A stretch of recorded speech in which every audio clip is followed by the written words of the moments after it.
Welcome to day 2 of Mock Draft Mishegas. I'm Demetri. Obviously, this is part of This Team is Killing Us here on OG Triangle Media. If you missed it yesterday, every day leading up to the NFL draft, I am doing a mock draft for the Carolina Panthers. So if you weren't with us for the first one, I don't know what's up with the glare, but here is my sort of guiding light. I think the top needs for the team are wide receiver, offensive lineman, and edge rusher.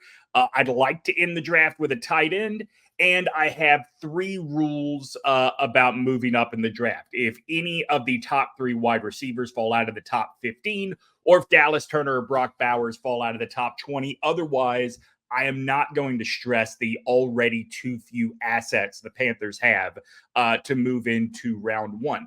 So I'm going to try and do some different picks from yesterday. Obviously, every mock draft, the situation ends up being a little bit different. But look, the picks that we made yesterday, and I'll put those up on the screen.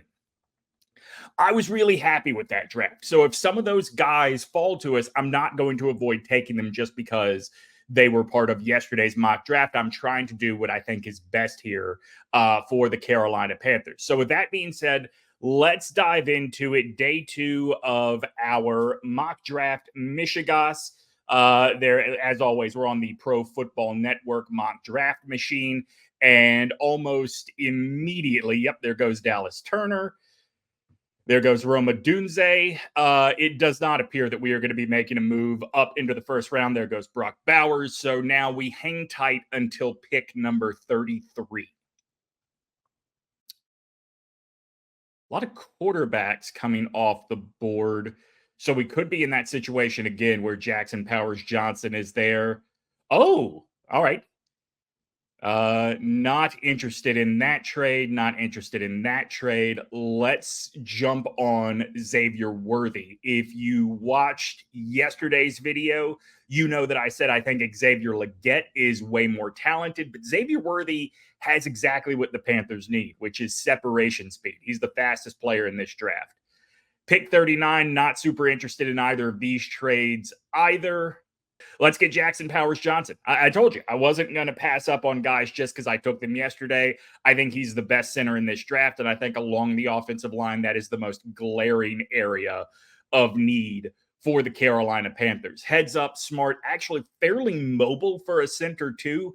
I said this a couple of weeks ago on the regular show. When Bryce Young is your quarterback, you cannot have enough offensive line help. All right, so now we're at pick 65. Not gonna drop back 20 spots there when we have some glaring needs already. Let's see what the other offer is here. 77. Let's counter. If they will move up to this year, I might do that trade. All right, there you go. So we're trading back from 65 to 77. Las Vegas moves up to get Kalen Carson, the corner from Wake Forest. Just looking at the board here, I think I'm going to do something a little bit interesting at 77. I look at what we need and what is available. Marshawn Nealand of Western Kentucky is your top-rated edge. Not wanting to add Roman Wilson here as a second wide receiver. Let's do Jonathan Brooks. Look, the Panthers, I don't think have an elite rushing option. I like Chuba Hubbard. I don't think Chuba Hubbard should be your lead in a backfield that, even if we're doing that rotation of multiple guys at this point, I don't think Chuba Hubbard should be your lead guy. I think Jonathan Brooks is probably the best running back in this draft. We are slowly becoming the Carolina Longhorns at this point. All right, at pick 101, we could continue the Carolina Longhorns thing, right? Jatavian Sanders is the best tight end on the board. We still need an edge, though. I believe we took Austin Booker yesterday. We're going to take him again.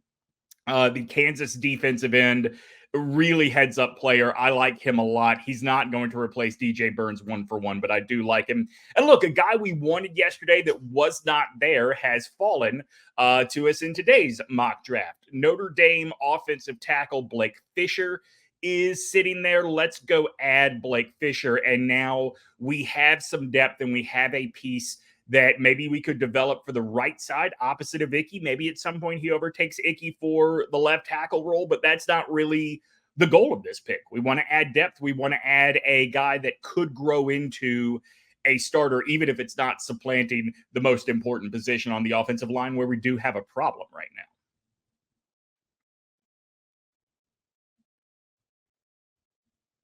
So now we wait for pick 141, and this is interesting. There is nobody that is jumping out to me. So why don't we trade down? I mean, we've been pretty busy with Vegas in this draft, right? You know what though? I think this is the exact trade that we were offered yesterday. So let's skip that. Let's do something different here. Um, let's see. Bo Limmer, Gene Bell, Tyler Davis. Hmm.